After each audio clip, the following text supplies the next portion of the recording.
अस्सलाम वालेकुम। मेरा नाम निशा साजन है। मैं महानगर पालिका उर्दू स्कूल में पढ़ती हूँ। मैं सातपुर नासिक में रहती हूँ। आज मैं यहाँ पर पढ़ूँगी।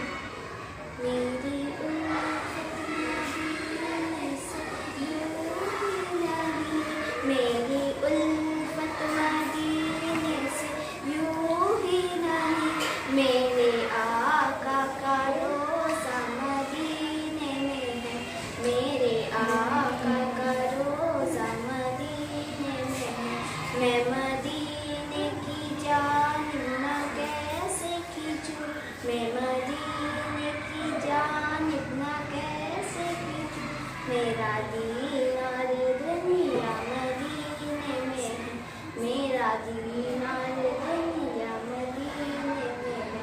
अर्शे आज़म पर जिसकी बड़ी शान है, अर्शे आज़म पर जिसकी बड़ी शान है, रोज़ाए मुस्तफ़ा जिसकी पहचान है, रोज़ाए मुस्तफ़ा जिसकी पहचान है।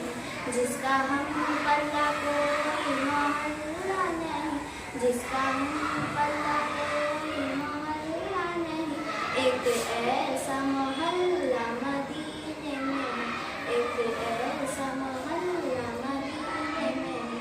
फिर मुझे मौत का कोई खतरा ना हो, फिर मुझे मौत का कोई खतरा ना हो, मौत क्या जिंदगी की भी परवाह ना हो, मौत क्या जिंदगी की भी परवाह ना हो।